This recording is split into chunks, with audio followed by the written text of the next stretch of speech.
편안한 오후 보내고 계십니까? 뉴스와이드 이상훈입니다. 28년 만에 여자 배드민턴 단식에서 금메달을 딴 안세영 선수의 작심 발언으로 지금 스포츠계가 술렁이고 있습니다. 안세영 선수는 양궁이 부럽다 이런 입장을 밝히기도 했는데요. 도대체 왜 무슨 일이 어떻게 벌어진 걸까요? 자, 지난주 인천의 한 아파트에서 발생한 전기차 화재 충격이 지금 채 가시지도 않았는데 또 다른 전기차 화재 소식이 전해지고 있습니다. 확실히 안전 대책 지금쯤은 진지하게 정말로 고민해야 될 때 같습니다. 자, 이런 주제들과 함께 저는 1분 뒤에 돌아오겠습니다.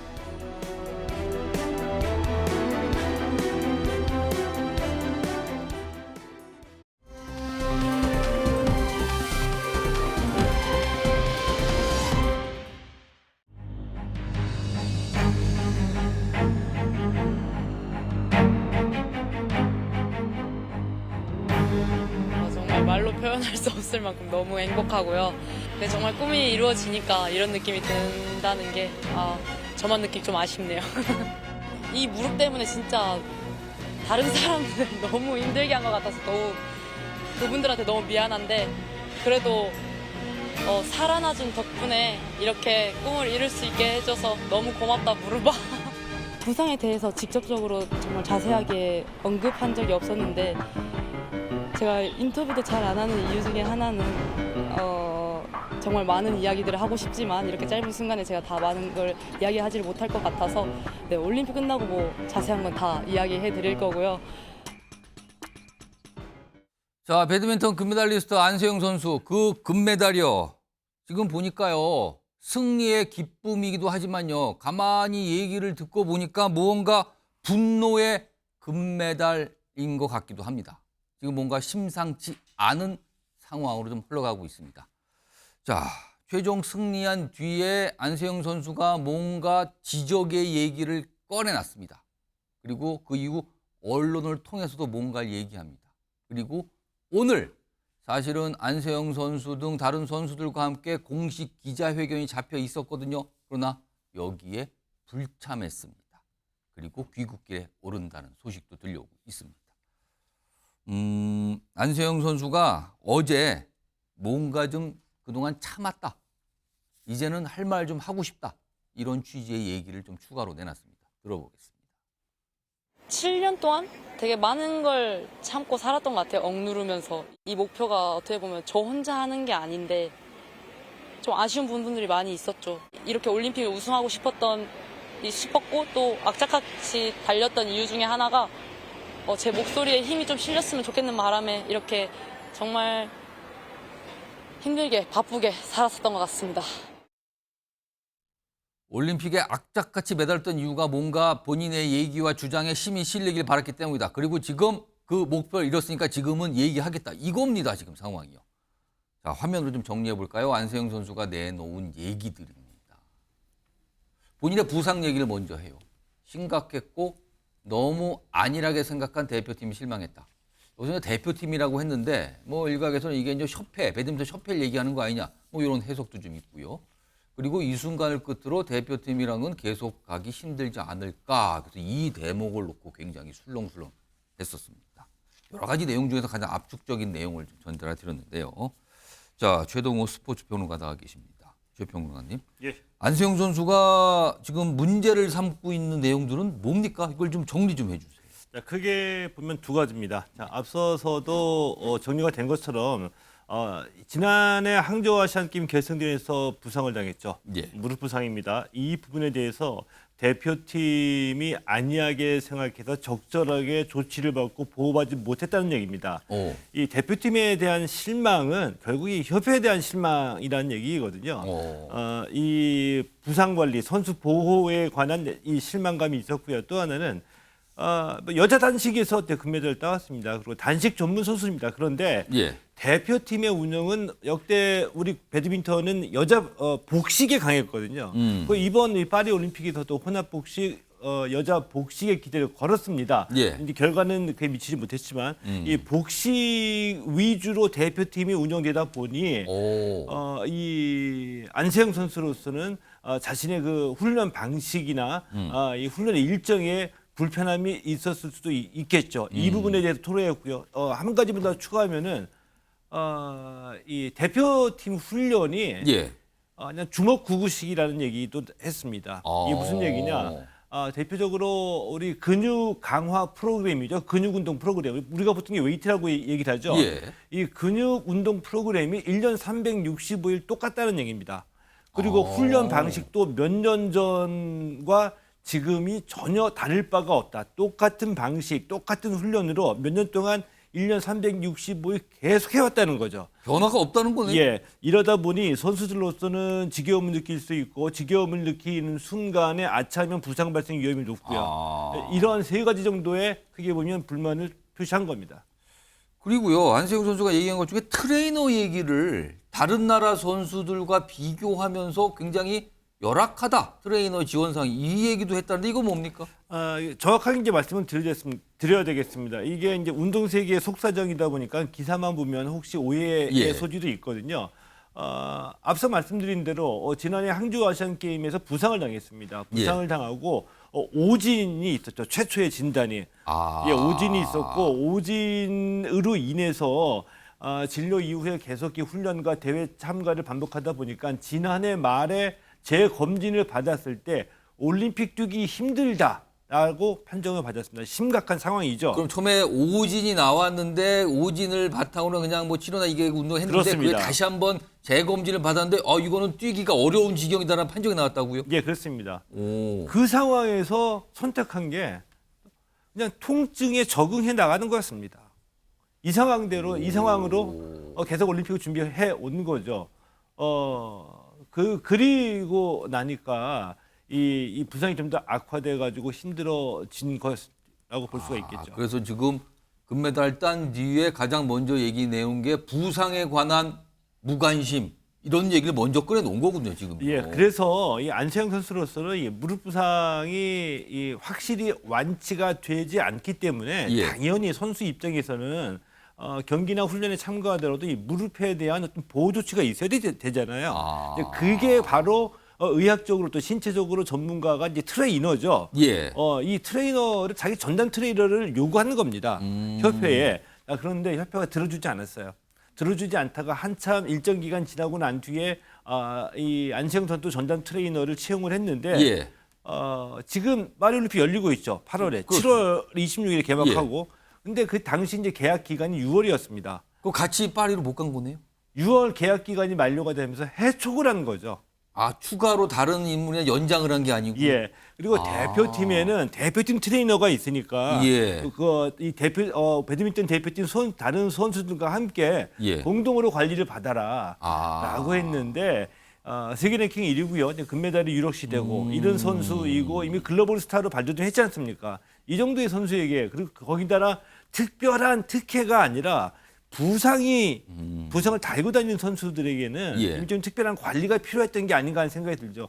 한마디로 선수 입장에서는 굉장히 어떤 배신감 또는 인간적인 이 심리적인 상처를 받을 수 있는 대목이었다라고 봅니다. 지금 이렇게 안세영 선수의 문제 제기에 대해서 배드민턴 협회 입장이 좀 나왔습니까? 공식 해명은 나오지는 않았고요. 예. 이제 기자들의 취재가 계속 되니까 예. 전화를 개별적으로 받은 이 배드민턴 연맹의 임원들로부터 이렇게 개별적인 해명이 나오고는 있죠. 예. 근데 공식 해명은 아직 나오지는 않았고요. 이 기본적인 배드민턴 연맹의 얘기는 예. 귀국하는 대로 직접 얘기를 해보고 얘기를 해보고 난 다음에 공식 입장 발표하겠다는 겁니다.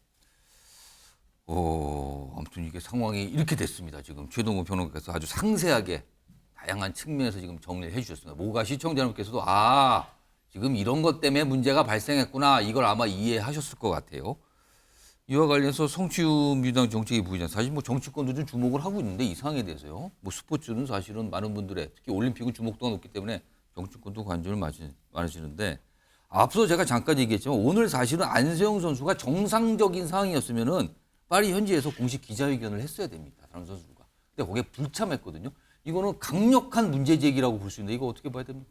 맞습니다. 뭐 개인의 선수가 경기가 끝나고 너무 지쳐서 안 할 수도 있는데 지금 사실 안세영 선수가 개인적으로 언론 인터뷰를 하고 있지 않습니까? 예. 그 공식 인터뷰만 불참하고 본인적으로 메시지는 던지겠다. 본인이 지금 갖고 있던 지금 쌓아왔던 할 소리는 하겠다라는 지금 작정을 하고 한 거기 때문에 아마 협회 공식 인터뷰 자리에 나갔을 경우 예. 본인이 하고 싶은 얘기가 좀 제한될 수 있고 좀 분위기가 좀 아무래도 협회 공식 인터뷰이기 때문에 예. 협회 관계자들도 나와 있기 때문에 얼굴을 보고 불편한 얘기를 참 나누기가 좀 어렵지 않겠습니까? 예. 아무래도 편하게 본인이 하고 싶었던 얘기를 참아왔던 거를 하는 자리이기 때문에 그거를 위해서는 아무래도 공식 협회 인터뷰보다는 개인적 인터뷰 아마 그러니까 지금 계속해서 개인적으로는 언론의 인터뷰를 지금 수용하고 있거든요. 예. 그런 과정을 통해서 좀 언론 플레이를 하겠다. 그러니까 언론 플레이가 나쁜 의미의 언론 플레이가 아니라 예. 협회를 통해서 메시지가 나가게 되면 아무래도 협회에 뭔가 감정이나 협회 의견이 달릴 수 있기 때문에 본인의 솔직한 의견을 오롯이 전달하기 위해서는 개인 인터뷰를 통해서 의견을 전달하겠다는 의지가 보여지는 것 같습니다.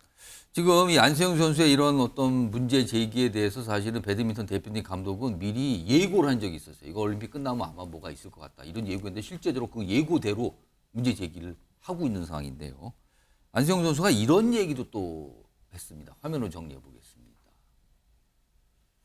배드민턴도 양궁처럼 어느 선수가 올림픽에 나가도 메달을 딸 수 있었으면 좋겠다. 언론을 통해서 이렇게 밝힌 겁니다. 최동호 평론가? 그러면 일단 양궁과 배드민턴 상이 어떻게 다르길래 이런 얘기가 나온 거지? 그럼 이 얘기를 들어보면 선수 선발과 관련돼서 얘기를 한 것 같거든요. 이거는요. 이거 어떻게 봐야 됩니까? 예, 그렇죠. 뭐 양궁이 어떻게 특히 여자 양궁 같은 경우에 단체전에서 이 36년 10회 연속 올림픽 정상에 올라설 수 있느냐와 관련돼서 이제 많은 보도가 나왔습니다. 그렇습니다. 많은 보도가 나와서 많은 분이 알고 계시리라고 보는데요. 대표적인 사례를 들게 되면 안세영 선수도 지금 이 국가대표 선발과 관리에 대한 불만을 표시한 거고요. 예. 그 이전에도 올림픽에서 동메달을 딴 선수가 대표 선발자와 관련된 의혹을 규명해달라고 공개적으로 과거 몇 년 전에 그런 적이 있었어요. 그런 적도 있습니다. 예. 그런데 이에 비해서 양궁은 선수들 탈락한 선수나 선발된 선수나 다 결과에 인정을 합니다. 뭐 얘기가 없어요. 그런 무슨 전혀 잡음이라든가 없죠. 이런 게. 원칙적이고 공정하게 실력으로만 결해서 뽑는다는 얘기인데 예. 이런 차이점이 있죠. 이런 차이점이 구체적으로 보면 어떻게 사안이 갈라지느냐. 이 배드민턴은 국가대표를 선발하는데 50%가 심사위원 채점 결과를 반영하고 예. 50%가 선발전 결과를 반영합니다. 자, 그런데 우리가 심사위원 채점 결과라는 얘기는 예를 들면 이 연기 종목, 피겨나 뭐 리듬 체조 같이 선수들의 이 연기를 보고서 기술 요소 빼고 기술 요소를 어떻게 충분히 아름답게 미적으로 구현했는지를 평가하는 심판의 주관적인 요소가 예. 심사위원 평가이죠. 근데 이 배드민턴은 그냥 세트별로 21득점 해가지고 눈으로 보이는 결과 그대로가 실력의 전부라고 할 수 있겠죠. 예. 근데 이것 말고 이런 플레이를 어떻게 심사위원이 또 별도로 채점해가지고 50%나 국가대표 선발전에 이 요소를 반영하느냐. 이 결과 배드민턴에서는 아시안 게임도 그렇고요. 예. 선수 선발로 짜여진 엔트리가 수시로 바뀐 적이 있습니다. 뭔가가 좀 명확하게 설명을 해달라 그러면 쉽지 않은 상황이 있었다는 거예요, 그러면은? 예, 그렇죠. 그 결과는 이미 그 대표 선발전 경기 결과는 드러나 있는 정형화된 요소이고요. 이 결과를 뒤집는 거는 심사위원의 채점이겠죠. 심사위원이 예를 들면 이 선수는 체력이 좋다. 뭐 이번 대회에는 공격이 뛰어난 선수가 많은데 이 선수는 뭐 수비력이 뛰어나다. 또 서비스가 좋다라는 굉장히 주관적인 요소를 채점을 해서 점수를 만회주게 되면 뭐 엔트리 변화가 있을 수밖에 없게 되는 거죠. 지금 그 문제 제기가 배드민턴 선수가 실제로 2021년에 문제 제기했던 내용인데 그 사이에 변화가 없었습니까? 없었죠. 그러면 이 상황이 지금 그래서 약간 양궁과 비교하면서 양궁처럼 이런 지적을 한 거예요, 지금요. 자, 그리고요. 안세영 선수가 처음에 문제 삼았던 본인의 이제 부상, 그러니까 몸 상태죠. 이거에 대해서 한 얘기도 좀 과거에 많이 있었는데요. 좀 들어보겠습니다. 어제 오늘 많이 뛰어서 그런가 몸이 되게 무겁기도 했고 또 많이 아프더라고요. 체력적으로도 그렇고 약간 근육통도 많이 오고 그랬었는데 아프지만 그래도 우승할 수 있어서 너무 행복하고요. 네, 지금 좀 많이 힘들지만 그래도 이 기분이 너무 좋습니다. 네, 아시안게임 부상 이후에 좀 재활에만 집중하면서 정말 네, 온전히 몸에 좀 충전하는 시간도 갖고 또 아시안게임 이후부터 이제 는 좀 완벽하지 않은 몸 상태가 맞았던 것 같아요. 지금 듣고 보니까 아프다, 몸 상태가 완전하지 않다, 문제가 있다 이 얘기를 반복적으로 얘기했거든요. 지금 안세영 선수의 부상 정도가 어느 정도 심각한 상태에 있는 겁니까 지금? 그러니까 무릎 인대 파열이거든요. 무릎 인대가 파열됐다는 얘기는 인대가 잘라졌다는 얘기죠. 이게 수술을 했습니다. 수술했는데 완치는 없다라고 봅니다. 그러니까 선수 생활을 이어가는 동안에 완치는 없다. 이 얘기가 무슨 얘기냐면은 이제 고질병으로 달고 다닌다는 얘기거든요. 그러니까 수술하고 치료에 집중하고 재활을 하게 되면 당분간은 통증을 느끼지 않고 지내다가 또 훈련량이 많아지거나 대회에 참가해서 집중적으로 특정 시간에 경기를 많이 뛰게 되면 또 아파지고 그러겠죠. 또 집중 치료하면 통증이 사라졌다가 예. 또 아파지고 이렇게 고질병으로 갖게 되는 거거든요. 이런 선수라고 한다면은 좀 더 특별한 관리가 필요할 수밖에 없겠죠. 그리고 대부분의 국가대표 선수도 저마다 다 고질병이 있습니다. 사실은. 그러고도 이제 선수 생활 계속 유지해 나가면서 좋은 성적, 좋은 결과를 가져오는 선수들도 많이 있는데 예. 이런 선수들의 이런 비결 중에 하나가 바로 이 부상에 대한 특별한 관리이거든요. 지금 그걸 주장하고 있는 겁니다. 어떻게 보면 너무나 당연한 얘기겠죠. 예. 이게 이제 이 협회로부터 연맹으로부터 이게 수용되지 않으니까 마음의 상처를 받고 오늘 이 기자회견까지 하게 된 거죠.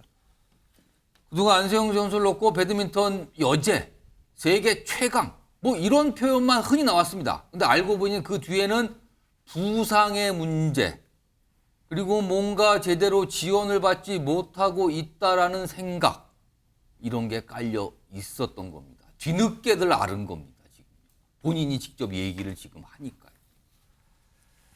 배드민턴 협회가 이제 약간 여러 가지 상황의 중심에 서버렸는데요. 과거에도 좀 논란이 됐던 적이 있었더군요. 화면을 좀 보겠습니다.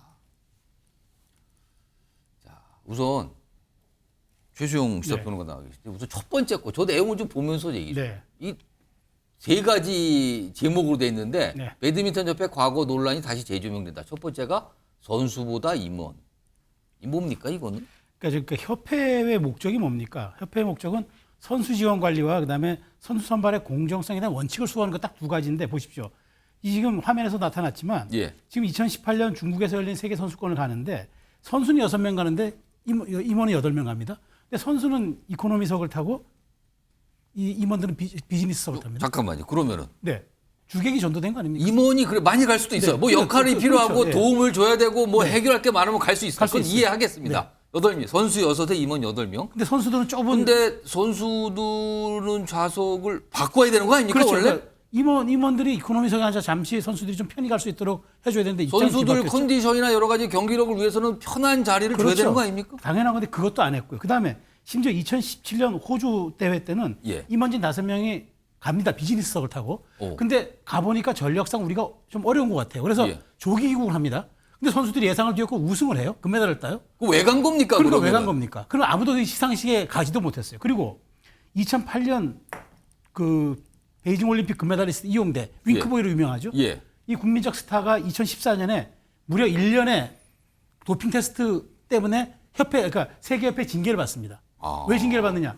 그 협회, 세계협회가 우리나라를 3번 방문해서 이 선수를 도핑하려고 그랬는데 이 이용대 선수에 대한 그 소재지를 제대로 알리지 않아서 도핑 테스트를 못 검사를 합니다. 받아야 되는데. 받아야 되는데 못 받습니다. 그러니까 이게 3번을 못 받으면은 세계협회가 여기에 대해서 1년 자격증제 중징계를 합니다. 근데 나중에 보니까 협회 실수라고 해서 3개월로 감경됐었습니다. 이런 어처구니없는 실수도 있었고요. 마지막으로 더 진짜 어처구니 없는 거는 지금 좀 전에 말씀하신 거 공정성 원칙이 수호돼야 되잖아요. 그런데 2021년 리우 올림픽 동메달리스트 그 정경은 선수가 이런 얘기를 합니다. 좀 전에 말씀하신 것처럼 리그전 선수 50%와 심사위 평가 50% 들어갔다. 자, 그렇게 해서 정말 2018년에 한 번 있었는데 노메달을 땄어요. 아시안게임 노메달 땄습니다. 그런데 이 노메달을 따고도 그 과정에서 뭐 어떤 일이 벌어졌느냐. 2020년 도쿄올림픽 때문에 선수 세대 교체를 강화하는 미명 아래 선수를 다 교체한 거예요. 임의적으로. 그 결과 노메달이 된 겁니다. 자, 제가 여기서 그 협회에 대한 이런 여러 가지 사례를 지적했는데 가장 중요한 거, 협회를 우리가 왜 공적인 관점에서 들여다봐야 하고 감시를 해야 되느냐. 협회가 10년 동안 총 수입액을 받은 게 935억입니다. 예. 자, 이 중에 국민 혈세라고 할 수 있죠. 체육진흥기금은 국민들이 낸 돈이니까 이게 400억이 들어갑니다. 그러니까 1년에 40억 이상씩 투입됐다는 거죠. 자, 그러면은 전체 수입액의 거의 50% 가까운 거를 국민 혈세로 지원하는데 이 협회가 그렇게 말하자면 아무도 모르게 자기들 자의적으로 임의적으로 운영해도 되는 겁니까? 협회 수업 목적은 선수에 대한 지원 관리와 선수 선발에 대한 공정성 원칙입니다. 이 두 가지가 훼손된 협회를 과연 이게 우리가 그대로 용인해야 되는지 심각하게 지금 한번 들여다볼 문제라고 봅니다. 자, 방금 말씀하신 내용 한번 화면을 정리해 보겠습니다. 세 가지 정도로 크게 과거에 논란이 됐던 게 대조명되고 있는 건데 방금 설명드렸어요. 선수부다 임원 8명, 비즈니스 좌석 이용, 선수들은 이코노미. 이거는 글쎄요. 그리고요, 이용대 선수에 대한 자격정지, 도핑 테스트를 해야 되는데 행정차고가 있어서 검사를 못 받아서 1년 자격정지 징계를 받았다. 물론 이제 나중에 실수 이미 이제 설명이 돼서 뭔가 좀 풀리긴 했다지만 이거는 협회가 이런 거를 제대로 해야 되는 역할 아닙니까? 그래서 협회가 있는 거 아닙니까?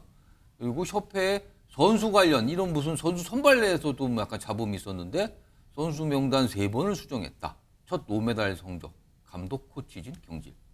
뭐가 바뀌었군요, 자꾸. 성신부이죠. 저는 저 국대 선발 과정에 대해서 또 지적을 더 하고 싶은데 예. 아까 전에 그 2021년 그 국민청원을 제기했던 선수가 정경원 선수입니다. 예. 그 선수가 2021년 국가대표 선발 과정에서의 문제점을 지적한 게 뭐냐면 대표 선수 선발 과정은 그 대회가 있습니다. 그 대회 선발 점수로만 해야 되는 게 원래 자기가 생각하는 건데 그게 50%고 이 심사위원 6명이 있는데 6명이 그 자기들만의 주관적 평가를 점수를 넣는다는 거예요. 그거에 대한 문제 제기를 그때 근데 했어요. 그때 심사위원 6명 중에 3명이 지원자의 스승이라는 겁니다. 지도자라는 겁니다. 다른 지원자들의. 그러니까 그 뭔가 주관적 점수에도 뒤집혔다는 거예요. 왜냐하면 본인은 이 선발전 성적은 9승 4패로 7등에 올랐는데 주관 점수가 포함되니까 갑자기 등수가 낮아지면서 탈락했다는 거거든요. 이게 사실 공정하지 못하다고 볼 수 있는 거죠. 근데 그 당시 협회가 뭐라고 했냐면 예. 이거는 규정에 따른 것이다. 주관적 요소가 너무 크다는 얘기가 있으니 그거는 뭐 좀 조정하겠다고 한 다음에 수정을 했습니다. 수정을 했어요. 그래서 90%랑 10% 그래서 주관적 요소를 여전히 남겨놨어요. 비율을 줄였지만 남겨놨다. 그게 큰 게 왜냐면 선발전 포인트는 사실 그 선수들이 그 기량 차이가 국가대표가 될 정도는 크지 않기 때문에 예. 아주 미묘한 차이가 있을 때 지도자들이 개입해서 뭔가 주관적 점수를 부여한 다음에 뒤집을 수가 있다는 거죠. 이거는 저는 선발 과정에서 아예 주관적 요소는 0%로 바꿔야 된다고 생각합니다. 이제 뒤늦게들 알게 된 겁니다, 지금요. 워낙 아까 안세영 선수 스스로 얘기했어요. 본인이 뭔가 발언을 할 수 있는, 주장을 할 수 있는 힘이 있을 때까지 기다렸다. 지금 성과를 냈고 내 목소리를 들어주니까 얘기하겠다. 지금 이런 상황이 된 겁니다. 지금 정부에서도 뭔가 반응이 좀 나왔죠? 화면을 좀 정리해 보겠습니다. 자, 문화체육관광부는요, 올림픽이 끝나는 대로 사실관계 파악, 그리고 결과에 따라 적절한 개선 조치 필요성 검토 예정. 그렇죠. 일단 사실관계를 분명히 확인을 해봐야 됩니다. 그리고요, 대통령실 관계자의 얘기도 있네요. 안세영 선수의 이 폭로 윤석열 대통령도 인지하고 있다라는 얘기를 언론에 설명해놨습니다. 최동원 평론가? 예. 지금 이 대표팀 감독이 이제 김학균 감독이잖아요. 배드민턴 대표팀. 김학균 감독이 뭐 이번 이 상황과 관련해서 지금 안세영 선수가 협회와 법정 싸움을 하겠다는 것이다. 뭐 이런 설명을 좀 내놨는데 법정 싸움. 안세영 선수가 대표팀과 함께하기 어려울 것 같다. 이런 얘기와 이게 같이 놓고 보면 앞으로 국제대회 협회 차원이 아니라 개인 자격으로 뭐 참석을 하려는 거 아니다. 이런 얘기가 나오는데 이거는 뭡니까? 어떤 상황인 겁니까? 안세영 선수는 국가대표팀과 이제 함께 가기는 힘들다라고 이 전제를 했고요. 자, 그러면서 선수 생활은 이어가겠다 얘기했습니다. 이 예. 얘기의 뜻은 앞으로는 국가대표가 아닌 이제 선수 개인 자격으로 국기대회에 참가하겠다는 얘기거든요. 이게 가만있어 봐요. 이게 보통 좀 많은 시청자분들이 약간 혼동하실 것 같아요. 그러니까 국제대회를 나가는데 국가대표 자격이 아닌 개인 자격으로 출전한다. 그렇게 가능한 일단 한 겁니까 그거는? 가능하죠. 오. 예를 들면 이제 대회가 개인 자격 대회가 있고 이제 국가대표 자격이 있죠. 만약에 월드컵 같은 경우다. 예. 참가 대상을 국가대표팀 어느 나라로 티오를 정하면은 국가대표가 돼야지 참가할 수 있겠죠. 그런데 골프처럼 무슨 오픈 대회다라고 할 경우에는 선수 개개인이 다 참가하게 되는데 뭐 국가대표를 참가해서 가는 게 아니잖아요. 뭐 그건- 예를 들면 우리나라에서 뛰는 건 당연히 우리나라 선수들이 참가하는데 미국에서 열리는 US 여자 오픈이다, US 오픈이다라고 하는데 예. 국가대표를 우리가 거기 보내지는 않죠. 아, 그죠. 그럼 국가대표가 아니라 그냥 개인 선수로 간다. 예, 그럼 그렇습니다. 배드민턴 대도 그런 경우가 있습니까? 있습니다. 있어서 실제로 이용대 선수가 국가대표에서 은퇴하고 난 뒤에 이제 예. 선수 생활은 계속 이어가고 싶다라고 해서 개인 자격으로 참가하겠다라고 했거든요. 그래서 이 이용대 선수 또 그 이전에도 남자 복식조에서 국제 대회에 개인 자격으로 참가한 경우가 배드민턴에서는 있습니다. 그런데 이게 이제 가능은 한데 실질적으로 협회의 동의나 협조가 있어야지 실제로 가능하게 되겠죠. 만약에 협회가 안 돼라고 해서 실질적으로 개인 자격으로 참가할 수 있는 길은 있지만 예. 이 필요한 조치들을 만약에 취해주지 않게 되면은 힘들게 될 수도 있겠죠. 아무래도 그렇겠죠. 이 부분을 두고서 이 김학규 대표팀 감독이 이 대표팀이 아닌 이 개인 자격으로 국제대회 참가하는 부분, 특히 만약에 4년 뒤 올림픽에도 이 안세영 선수가 개인 자격으로 참가하겠다고 한다면, 예. 근데 이 법적으로 다툼의 여지가 있다고 보거든요. 올림픽인데 개인 자격으로 참가한다. 예, 그 무슨 얘기냐면은 올림픽 헌장에는 이 올림픽을 국가 간의 경쟁이 아니라 개인의 경쟁으로 제한하고 있어요. 이게 이제 그 이상과 현실의 차이이고요. 그리고 올림픽에 참가하는 이 각국 선수단의 자격은 예. 대한민국 정부가 이 선수단을 꾸려가지고 올림픽에 파견하는 것이 아니라 예. 또 문화체육부가 파견하는 것이 아니라 IOC의 각국의 지부 그게 이제 국가별 올림픽위원회이거든요. 예. 대한올림픽위원회. 예. 대한올림픽위원회가 IOC의 그 국가별 지부의 역할을 수행하면서 우리 지부에 등록된 선수 중에서는 이 선수를 보내겠다라고 하는 겁니다. 엄격히 따지면 그 관계라는 근데 그게 거네요. 원칙인데 예. 현실적으로는 국가별의 경쟁이 돼버렸죠. 어. 때문에 뭐 다툼의 여지도 있다라고 보고요.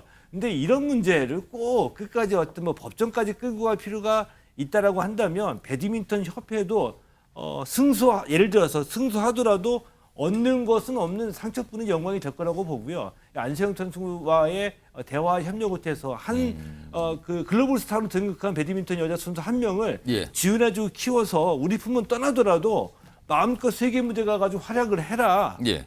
이런 차원에서 판단할 문제라고 생각합니다.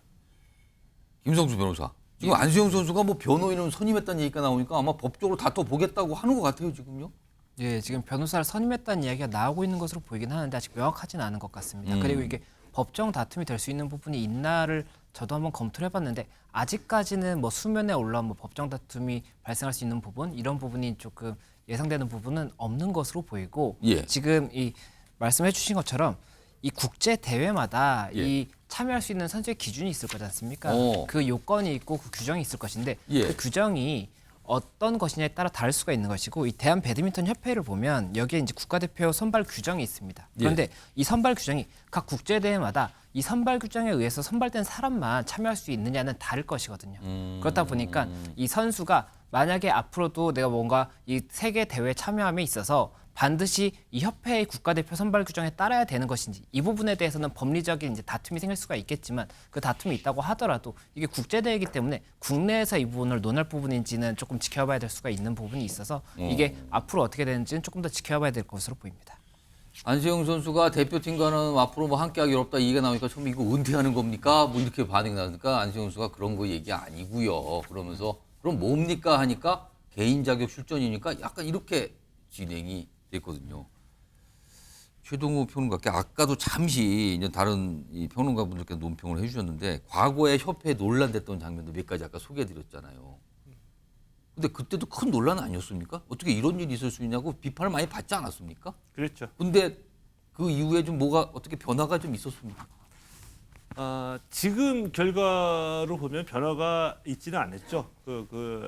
일회성 땜질 처방으로 이 일회성 땜질 처방으로 일관되게 이어져 온 것이라고 볼 수가 있겠습니다. 특히 앞서 말씀드렸던 이 구기 종목이나 이 배드민턴 같은 종목의 국가대표 선발전에서 예. 심사위원회 채점 기준이 50대 50에서 일부 수정돼 가지고 좀 비율이 좀 낮아졌다는 거죠. 10%가 적용이 된다는 얘기는 이건 사실은 감독이나 협회에서 우리가 원하는 선수를 뽑겠다는 거거든요. 예를 들면 지금 국가대표로 선발돼 가지고 파리 올림픽에 출전한 선수들 간의 경기력 차이가 예. 얼마나 나겠습니까?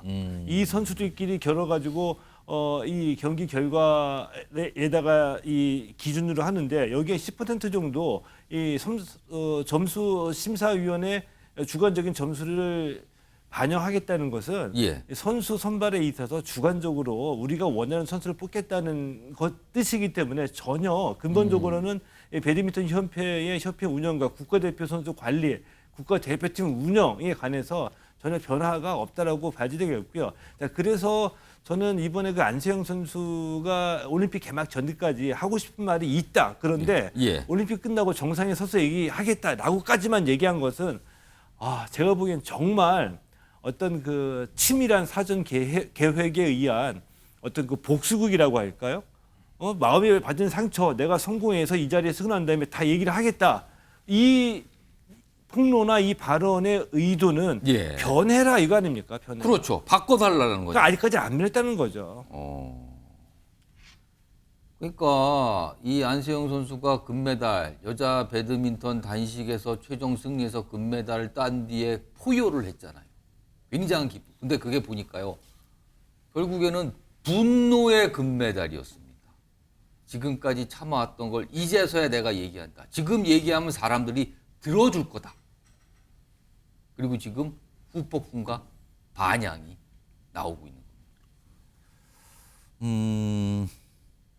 아무튼 좀 굉장히 심각한 상황으로 갈 수도 있을 것 같아요.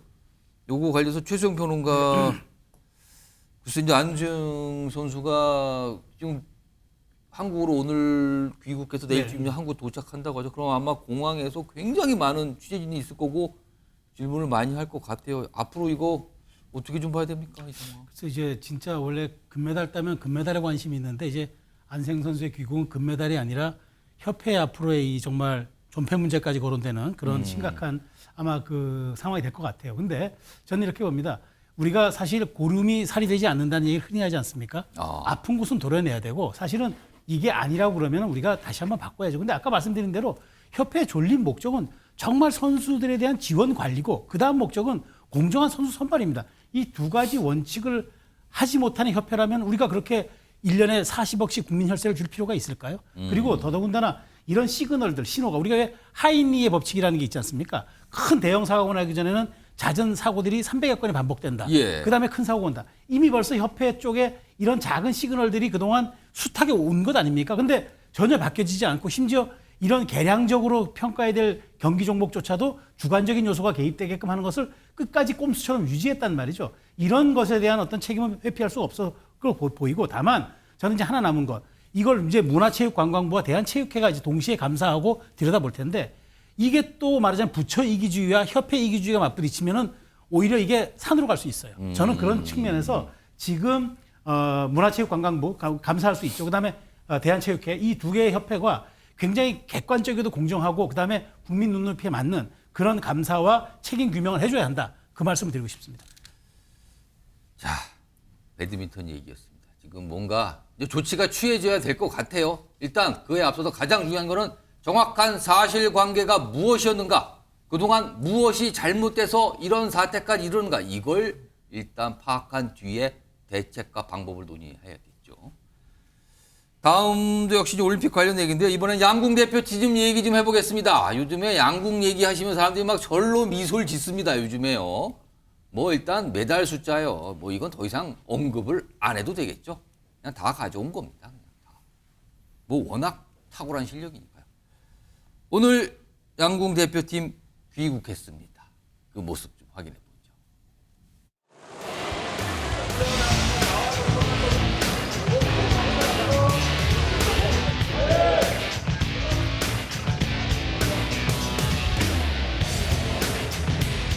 뭐 항상 뭐 저희는 위협을 항상 당해왔습니다. 어쨌든 뭐 모든 각국의 나라 선수들이 한국이 가장 강하다는 건 알고 한국에 맞게끔 다들 전략을 짜서 오다 보니까 언제나 저희는 디펜스거든요. 그러다 보니까 뭐 그런 위기들을 계속해서 겪어가다 보니까 뭐 슬기롭게 잘 해결했던 것 같아요. 금메달 세대 목디스크 걸릴 것 같은데요. 그만큼 너무 행복한 무게예요. 양국 확실히 분위기 다르네요. 뭐 지금 보면은요. 금메달 따고 성과를 낸 선수도 그렇지만요. 이번에 국가대표 선발 못한 선수들도 지금 막 축하를 보내고 있어요. 본인들은 탈락했잖아요. 근데도 잘했다. 정말 축하한다. 막 이런 상황이 있습니다. 여기 잔치집이에요. 여기는요. 지금. 자, 그리고요. 우리 선수들이 금메달을 딴 뒤에 파리 현지에서 양궁은 왜 이렇게 잘합니까? 이런 질문 참 많이 받았거든요.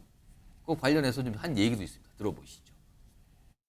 이 메달을 저 혼자 스스로 딴 게 아니라는 생각이 듭니다. 저희 협회장님께서 항상 계셨었고 늘 도움을 주시고 양궁이 어떻게 되면 세계 최강이 될 수 있는지에 대해서 늘 고민하시고 도움을 주시는 분이고 저희 협회에서 얼마나 선수들이 공정하게 누구나 다 똑같은 동등한 조건에서 누구나 다 이제 선수 생활을 할 수 있게끔 최대한 노력하는 협회입니다. 그 모든 것들이 하나로 아우러져 금메달 5개 다 이룬 것 같고요. 무엇보다 중요한 것은 협회와 그리고 우리 선수들 그리고 우리 모든 스태프의 그 믿음인 것 같습니다.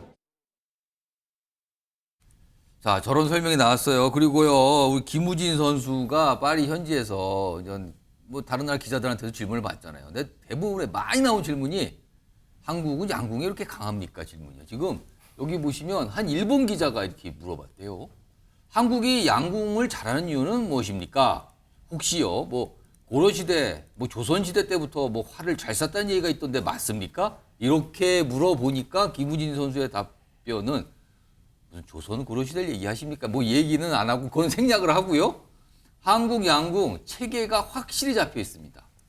공정한 협회가 있고 모든 선수가 공정한 위치에서 경쟁을 합니다. 공정하게 뽑힙니다, 선수요. 이 얘기를 먼저 했고요. 하나 더 보죠. 그리고 이 얘기도 합니다. 그리고 이제 양궁협회 얘기를 합니다. 협회장님께서 양궁에 많은 관심을 갖고 지원, 고민을 해주셔서 한국 양궁이 지속적으로 강한 것 같다. 지원이 철저하게 지속적으로 이루어지고 있다라는 부분도. 아, 이거 보니까 또 앞에 배드민턴 협회하고 또 비교가 되는군요. 또 갑자기 여기서요 또. 자, 최동호 평론가. 일본 기자가 조선시대 고구려 때부터 활 잘 쐈다는 얘기가 있던데요. 사실 우리나라 많은 분들도, 국내에 계신 많은 분들도 우리 양궁 선수의 활약을 보고 우리는 혹시 그런 DNA가 있는 거 아니야? 이런 얘기를 또 하시는 분이 많았어요, 그동안요. 근데 이제 이게 김우진 선수가 얘기를 한 것처럼 이 공정하고 투명한 협회의 운영 예. 그리고 엄격하고 원칙적인 국가대표 선발 예. 그리고 현대자동차 그룹의 지원 속에 이루어진 과학화된 훈련 다 맞습니다. 이게 이제 우리가 성과를 거두는 주요 원인이고 예. 이 선수 자원으로 본다고 한다면 저는 일찍이 수차에 말씀을 드렸습니다. 예. 가끔가다 물어보시는 분들도 계시는데 외국인들한테 예. 야, 한국 왜 이렇게 활 잘 쏘냐 자신 있게 얘기해라. 우리는 너희들과 피가 다르다. 이게 무슨 얘기냐면은 피가 다르긴 한데 그게 양궁 피냐라는 양궁 피라는 거지 말씀을 드릴게요. 그러니까 저희 일본 기자도 조금 공부를 한 겁니다. 공부해가지고 물어보는데 뭘 좀 들었어요. 예, 저 예. 기자는 지금. 자, 우리가 초등학교 입학하자마자 제일 먼저 배우는 국사 시간에 예. 이 등장하는 용어 동이족이죠. 아. 동이족은 동쪽에 활 잘 쏘는 민족이라는 겁니다. 아. 그걸 이제 중국에서 우리를 동이족으로 불렀다는 얘기예요. 그 고구려의 시조 주몽이 이제 신궁이라고 불렸고요. 태조 이성계도 신궁이었고 정조도 활을 굉장히 잘 쏘는데 역대 조선의 임금 중에 활 잘 쏘는 분들이 많았습니다. 이런 특출난 사례뿐만이 아니라 예. 이 활은 조선시대 문물을 겸비한 이 선비의 필수 과목이었어요. 누구나 다 활을 쓸 수가 있었습니다. 교양이라는 건 였거든요. 예, 그래서 지금 우리나라 지금 현대에 우리 가정 속에 뭐 배드민턴채나 이 골프채가 다 있듯이 선비의 집에는 다 활이 쏘지는 않더라도 활이 다 걸려 있었어요. 이것을 전란이 워낙 많았기 때문에 우리가 남자만 활을 잘 쏜 게 아니라 여자들도 활을 잘 쐈습니다. 이건 무수히 많은 역사 기록 속에 나오는 얘기거든요. 여자들도 활을 잘 쐈는데 특히 대표적인 게 이순신 장군의 부인이었죠. 예. 활을 잘 쏴가지고 이순신 장군하고 내기로 활 쏘기 경쟁을 할 정도로. 부부가요? 예, 부부가.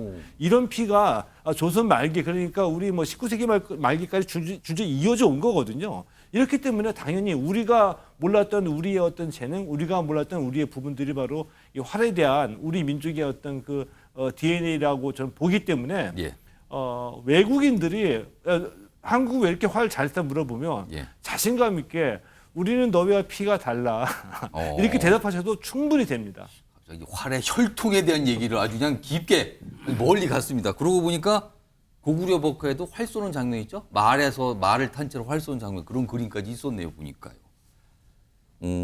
성시훈 부의장. 김우진 선수가 설명한 내용 중에 공정이라는 부분이 아주 강조가 됐습니다. 공정. 맞습니다. 아까 말씀하신 뭐 혈통도 있겠지만 예. 일단 선발 과정 자체가 매우 공정합니다. 메달리스트이건 뭐 세계 랭킹 뭐 1위이건 뭐 이런 것들 전혀 상관없이 똑같은 관역에 뭐 세계 랭킹 1위라고 해서 관역이 뭐 더 큰 것도 아니고요. 더 가까운 데서 쏠 수 있는 것도 아니고요. 더 뭐 부전승이 있는 것도 아닙니다. 전부 다 똑같은 기준에서 똑같은 방식으로 국가대표 선발전을 치르는데요. 명목상으로는 3차전이라고 되어 있는데 1차, 2차, 3차로 되어 있는데 사실 내부로 들여다보면 더 많습니다. 일단 1차에서 한 100여 명, 남녀 각각 100여 명 정도가 지원을 하는데 예. 랭커들이 그래도 지원을 하는 거겠죠. 그래서 1차에서 64명을 선발하고 또 2차에서는 3바퀴를 돌립니다. 3바퀴를 돌려서 32명. 그 안에서 또 2번을 더 돌려서 또 20명으로 추리고 그다음 또 3차로 가서 또 2바퀴 더 돌려서 12명. 8명 한 다음에 약간 오디션 같이 예, 탈락을 계속, 시키는 거네요. 그래서 그럼? 거의 6번, 6차까지 간다는 얘기도 있고 뭐 원래 더 많이 하는데 그러니까 거의 뭐 우리 뭐 보고서 제출할 때 최종처럼 예. 정말 최종 선발전을 해서 그걸 뚫고 나가야 정말 국가대표가 될 수 있는 것이고요. 그렇기 때문에 정말 이 메달리스트이더라도 다음 만약에 내년 국가대표 선발할 때 김우진 선수도 똑같은 위치에서 똑같은 방식으로 또 선발전을 그렇게 치러야 돼서 경쟁이 치열해서 삐끗하면 탈락할 수 있는 거잖아요. 그렇습니다. 그렇기 때문에 사실 지난 도쿄올림픽 때 여자 양궁 3관왕을 했던 안산 선수가 있었죠. 그래서 안산 선수 어디 갔냐 이런 얘기를 했었는데 안산 선수도 세계 랭킹 여전히 유지를 하고 있는데 국가대표 선발전에서 그 많은 과정 속에서 결국 탈락한 겁니다. 그렇기 때문에 아무리 뭐 3관왕을 했던 몇 관왕을 했던 공정한 그 선발 방식을 거친다라는 말씀을 드리고 싶고 저는 그 협회 아까 김우진 선수가 협회를 얘기를 했기 때문에 협회 예. 얘기를 좀 더 드리면 양궁협회는 그야말로 원래 그 회식할 때 이런 얘기 하지 않습니까? 나이가 들수록 그 지위가 높아질수록 입은 닫고 지갑은 열어라 이 얘기를 하는데 저는 양궁협회가 딱 그런 분인 것 같아요. 입은 닫고 지갑은 여는 카드를 딱 주면서 마음껏 써 탄도 없어 그리고 그냥 가는.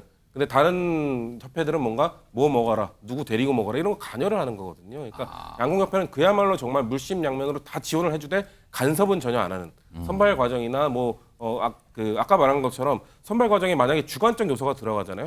그러면은 만약에 양궁협회의 선발전, 양궁 국가대표의 선발전에 주관적 요소가 들어간다.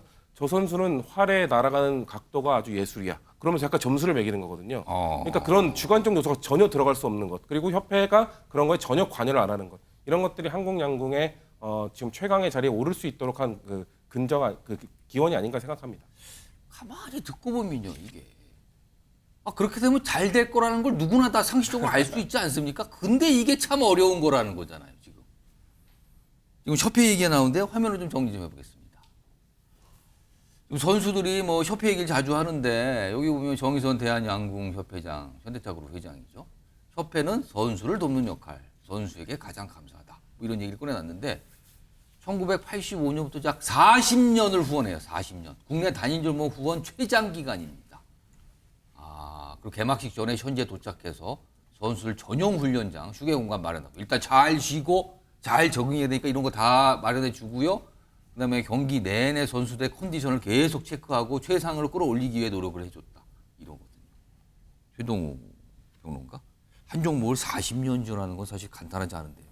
간단하지는 않죠. 일단 약간의 그 배경이 있거든요. 그러니까 우리나라의 그 스포츠 단체는 이 재벌 그룹이 많이 이 회장들을 맡아서 운영을 하게 되죠. 이것은 이제 기원이 인위적으로 이게 조각된 겁니다. 그러니까 88년 서울 올림픽을 우리가 유치를 하고 당시 이제 전두환 정권에서 군사정부에서 올림픽 성공을 위해서는 이 뭐 시설 인프라를 갖추는 것도 중요하지만 개최국의 그 성적을 내는 것도 중요하죠. 그래서 고민 끝에 재벌 그룹 회장들을 다 소집했습니다. 당시에 저 대기업 이른바 대기업 총수 뭐 예. 이런 분들을 다 모아서 그래서 분배를 하는 거죠. 책임을 지고 육성을 해가지고 종목을 나눠준 거예요. 예, 그러면은 육성을 해라, 성과를 내라. 오. 그래서 삼성은 레슬링 등등, 그리고 현대는 이 양궁 등등. 그때부터 맡게 된 겁니다. 그때부터 그게 예, 양궁의 인연이 시작이 된 건데. 일설에는 그 장소에 뒤에 뭐 안기부장이 있었다라고 하니까 얼마나 무서웠겠습니까? 그 당시에 그 뭐를 내라. 안기부장을 말씀하시는 것 같은데. 이 성적까지 다 지정을 했다고 하니까. 예. 그런데 뭐 그런 배경 속에서 현대가 40년 동안 후원했다는 거. 더군다나 우리가 기억하는 한도 내에서 뭐 축구나 야구 전 종목이 다 잡음이 있잖아요. 이 잡음 없이 갈등 없이 이 지원해 왔다는 거, 이거 좀 대단한 성과라고 보고요. 거기다가 저 진심이었던 것 같아요. 일단 저 인터뷰를 통해서 나오는 정유선 회장의 얘기는 다 선수들에게 공을 돌리고 그렇습니다. 굉장히 겸손하고 나는 나의 할 일을 다 했다. 그리고 벌써부터 금메달을 딴 파리올림픽 진행 중인데 다음 대회 준비 얘기를 꺼내요. 다음 올림픽 얘기를 벌써 했다죠? 준비 이거 얘기를 좀 하네요. 뭔가 이제 좀 슬슬 준비해야 되는 거 아닙니까라는 얘기를 했대죠. 예, 그러니까 전 진심이었다고 보고요. 어느 정도였었냐면은 이게 이번뿐만은 아니고 제가 그 2004년 아테네 올림픽 때도 현장에 있었거든요. 예. 그때에도 이 양궁협회가 준비한 이 선수들을 위한 그 특별한 휴게소 등등이 다 있었습니다. 그러니까 이번뿐만은 아니고 더군다나 진심이었다고 느껴지는 거는 예산을 확보해서 선수들에게 좋은 환경 마련해 주는 거 다 할 수가 있어요. 자, 그런데 저 현지로 날아가 가지고 선수들이 이용하는 그 음식과 현지 경기장 직접 걸어가서 이 걸음 횟수를 헤아려 가지고 선수들이 움직이는데 이동하는데 불편함이 있는지 없는지를 직접 확인했다는 거 아닙니까? 이런 얘기는 사전 답사를 굉장히 꼼꼼하게 한 거네요. 예, 이런 얘기는 과거에 뭐 우리가 뭐 이건희 회장을 모시는 어떤 무슨 부장이 뭐 사전에 무슨 뭐 걸음걸이를 했다. 맞췄다. 뭐 그런 거에 뭐 들었던 건데 정유선 회장이 그 정도로 신경 써서 선수들을 지원하고 각별히 아낌없이 도와줬다는 이런 게 뒤늦게 알려지는 거기 때문에 한마디로 저는 진심이었다 이렇게 봅니다. 그러니까 아까 성추인 부장이 잠깐 얘기하셨어요. 입은 닫고 지갑은 열어라. 귀는 열고 몸은 움직여라. 이런 게 있지 않았는가. 이런 얘기가 나오고 있습니다. 자, 그럼요. 김우진 선수. 사실은 이게 꼭 양궁만 해당되는 거 아니에요. 많은 선수들에게 약간의 뭐랄까요. 좀 이건 새겨들어라는 약간 이런 취지 같은데 그런 얘기 좀 한 게 있습니다. 들어보겠습니다. 저는 LA까지도 열심히 노력할 생각입니다. 메달을 땄다고 해서 좀 젖어 있지 말고 뭐 어차피 시간은 흐릅니다. 그저 메달을 딴 순간은 되게 즐길 뿐 그 후에는 다시 운동선수로 돌아오면 됩니다. 젖었는데요. 해 뜨면 다시 마릅니다. 메달 땄다고 그거에 젖어 있는데 해 뜨면 다 말라버립니다. 이거 굉장히 무서운 얘기일 수도 있어요. 메달 딴 거 금방 잊어버리고 빨리 원래대로 해라. 이 말 같기도 합니다. 아무튼 김우진 선수 뭐 대단한 말을 남겼는데요. 근데요, 김우진 선수가 은메달 딴 미국 선수 있죠? 굉장히 앨리슨 선수, 유명한 선수인데 그 기자회견장에서 한 얘기가 뭐 두고두고 화제가 되고 있어요. 화면을 정리해 보겠습니다. 둘이 이제 기자회견 정식적으로 하기 전에 마이크가 켜진 줄 모르고 서로 뭐 그냥 이렇게 동네 아저씨 얘기예요, 완전히. 아이가 몇 살이에요? 3.5살, 6개월 한 명, 2명인데 와우, 그러면서 이거 뭐 동네 아저씨들끼리 서로 아빠들끼리 거기에 몇 살이에요? 건강해요? 뭐 예방주사 뭐 맞았어요? 약간 이런 정도의 대화를 나눴다가 마이크 켜졌다니까 아이고 이러고 했는데 뭐 사고도 아닙니다. 저거는 뭐 아무렇지도 않은 얘기를 한 거예요, 지금요. 최수용 평론가. 동네 아빠들 같은 대화를 했다고 또 알려지고 있는데 사실은 두 선수 라이벌이지만 대회 밖에서는 굉장히 친한 모습이더군요. 그러니까 서로 저게 이제 고수의 품격 같아요. 그러니까 서로가 서로를 완전히 인정하는 거죠. 그러니까 내가 아니었어, 내가 최소한 이 선수한테 지는 건 내가 인정한다. 그 정도인데 제가 보기에 이제 이 두 사람이 김우진 선수 이렇게 얘기했더라고요. 우리는 아마 메시와 호날두가 아닐까. 축구에 메시가 호날두가 양분하듯이 우리가 아마 양분 그러지 않을까 했더니 이 앨리슨 선수도 이렇게 화답합니다. 양궁 역사상 우리가 가장 위대한 듀오다. 그래서 어쩌면 우리가 2028년 LA 올림픽에서 또 만날 수도 있다. 누가 호날두고 메시입니까? 근데 그건 따져봐야 되겠죠. 은퇴할 때. 근데 저는 어쨌든 지금 저렇게 마이크 켜진 줄 모르고 우리가 저 한 마이크라고 그러는데 저런 상태에서 정말 아재 토크를 하고 그다음에 아빠 토크를 할 수 있었다는 거는 전 그래요. 저 여유와 품격은 정말 그 기량의 최고위에 오른 그 고수들만이 나눌 수 있는 그런 어떤 내공의 대화가 아닌가 싶고 2028년 LA 올림픽에서 저 두 사람이 다시 만나는 모습도 많은 분들이 기대할 것 같습니다.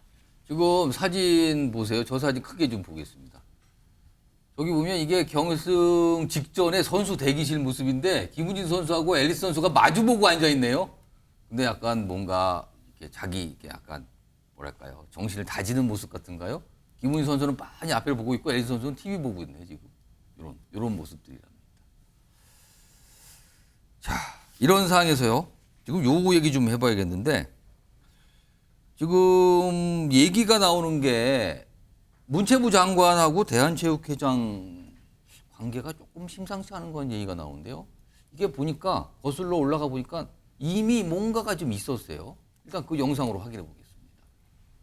그리고 현재 이 대한체육회 중심의 체육 시스템 한계에 다다랐다. 자율성을 보장하고 예산 지원하는 이런 체계도 이제 올림픽이 끝난 이후에는 확실히 개편할 생각. 그런 발언을 한 것에 대해서는 매우 부적절하다. 2016년 국정농단 때 블랙리스트를 만들고 이 단체들을 제압할 때 썼던 방식입니다. 사실 체육회 지금 요새 얘기 들어보면 문체부를 상대로는 늘 자율성을 외치시는 것 같은데 회원 종목 단체나 지방 체육회의 자율성을 강화하려는 조치에는 오히려 좀 반대하는 그런 느낌이 아닌가.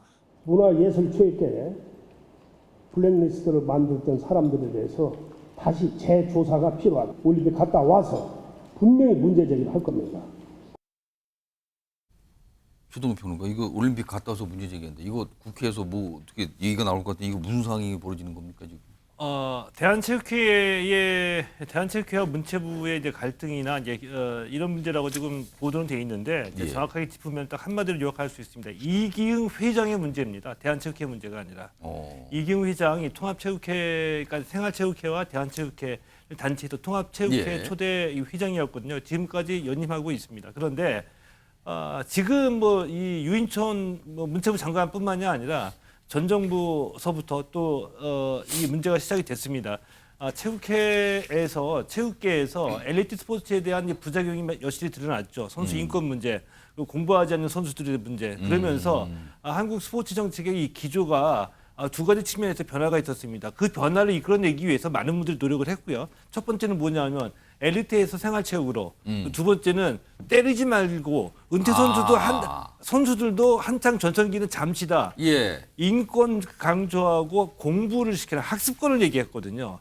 이 기조가 한 10년 정도 이어지고 있습니다. 이렇게 되니까 체육회장은 엘리트 체육뿐만이 아니라 일반 국민 생활체육도 대변을 해야지 되는데 이기흥 회장은 엘리트 스포츠 집단의 대변인으로서 엘리트 스포츠에 대한 투자가 마치 위축되고 공부시키면서 인권 다 보호하면서 어떻게 세계적인 선수를 길러내라는 얘기냐라는 식으로 계속 주장하고 있는 거거든요. 이런 기조 속에서 이 체육회가 지난해에 뭐 스위스에다가 체육회의 그 로잔 연락 사무소를 설치하겠다. 또는 본인의 삼선을 위해서 현재는 체육단체 수장들은 한 번만 더 연임을 할 수 있어요. 2회까지만 중임할 수 있거든요. 예. 3회까지도 본인이 대한체육회장 출마할 수 있게 체육회 개정을 추진해서 현재는 이사회에서 통과가 됐습니다. 이게 문체부가 승인해줘야 되는데요. 그런데 문체부가 승인 못하겠다고 하고 있기 때문에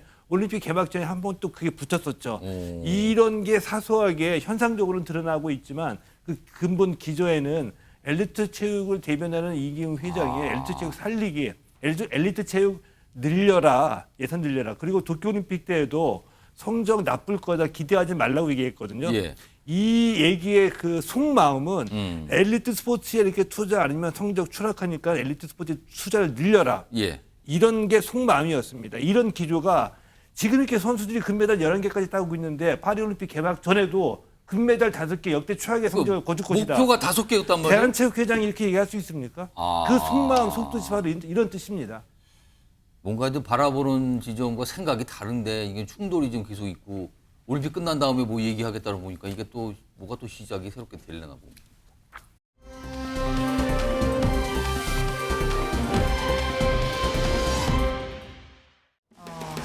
비록 잃어버린 시간과 가정이 되돌릴 수는 없겠지만 이 사건을 계기로 해서 가정의 가치와 사회 정의가 설 수 있는 그런 계기가 되었으면 하는 바람입니다.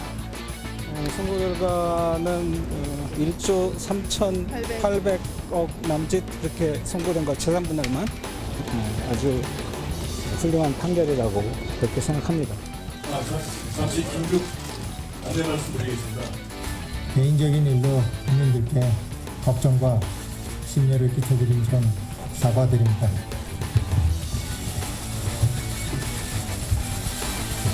사법부의 판단은 존중돼야 합니다. 하지만 저는 이번에 선고를 하기로 결심하였습니다. 이거 말고도 저희는 수많은 고비를 넘어왔습니다. 따라서 이번 고비라고 생각하거나 이런 문제점들도 저희는 충분히 풀어나갈 역량이 있다고 생각합니다.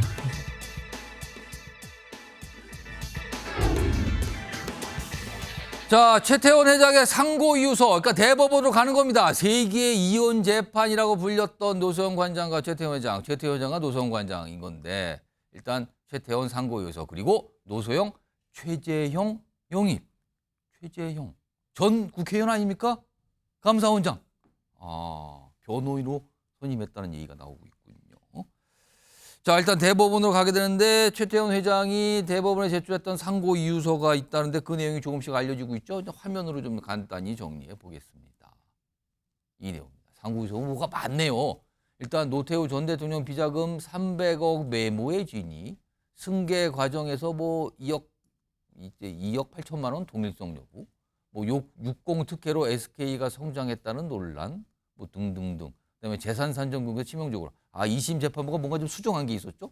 이런 건데 김성수 변호사, 최태원 회장은 지금 무엇을 결정적으로 대법원에서 다투려고 하는 겁니까? 이 핵심을 좀 설명해 주세요.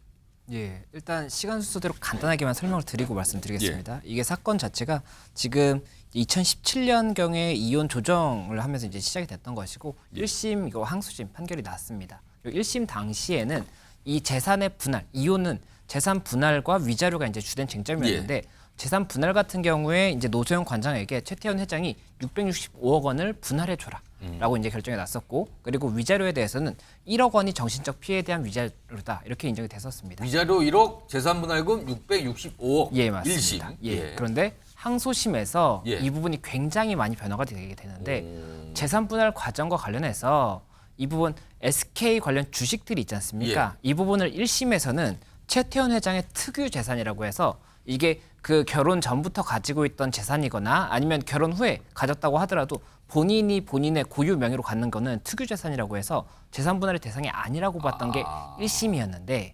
항소심에서는 이 부분과 관련해서도 이 부분 기여가 있었다고 하면 분할의 대상이 될 수가 있거든요.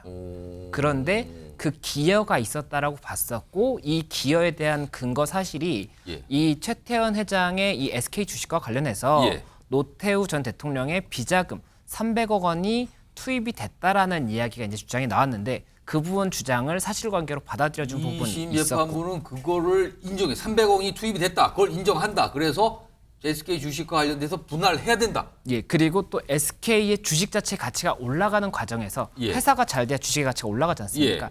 이 부분에 있어서 노태우 전 대통령의 이런 영향이 없지 않았을 것이다라는 겁니다. 기여를 인정한 거네요. 그렇죠. 그러면. 그렇다 보니까 노소영 관장의 기여가 있고 이에 대해서 항소심에서는 재산 분할이 1조 3,808억에 나옵니다. 665억에 의해서 1조 넘게, 1조 3천억이 넘게 증가했잖아요. 그리고 또 위자료 같은 경우도 기존에 1억이었는데 항소심에서는 이 부분도 20억으로 인정을 합니다. 그렇다 보니까 이 노소영 관장의 이제 완전한 승리다 이런 이야기가 나왔었고 그 이후에 이 최태원 회장 측에서 상고를 이제 제출을 했다는 이야기가 나왔었는데 상고장을 제출을 하면 상고장이 이제 접수가 됐다는 게 이제 법원에서 통지가 옵니다. 그러면 그로부터 이제 상고이유서를 일정 기간 내에 제출을 해야 되는데 지금 이제 상고이유서를 500쪽 정도를 제출했다는 얘기가 나오고 있는 것이고, 그렇죠. 그러면서 지금 항소심 단계에서의 대리인과는 다르게 각각 대리인이 선임이 됐는데 노소영 관장 측 대리인이 굉장히 조금 유명한 인물인 최재형 전 국회의원 그리고 또 강명훈 변호사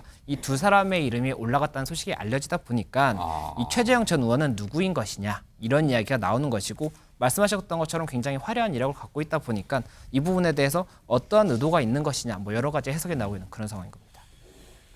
일단 지금까지 상황을 설명해 주셨어요. 상고로 대법원에 가서 대법원이 따져 보는 겁니까? 그런데 지금 노수영 관장의 변호인 임명했다는 얘기 잠깐 언급해 줬잖아요. 화면 좀 보겠습니다. 최재형 전 의원입니다. 아, 여기 보면은 뭐 주목을 받잖아요. 아무래도 전직 국회의원, 정치인이었단 말이에요. 그리고 워낙 이 법조로서 유명하셨던 분인데 언론 보도 통해 노 관장 소송 내용을 알았고 최근 노 관장으로부터 상고심 수임 요청을 받았다. 그다음에 노 관장이 가정을 지키려 노력했던 사실 잘 알 수 있었다. 최재형 전 원장은 서울 가정법원장 출신이기도 해요.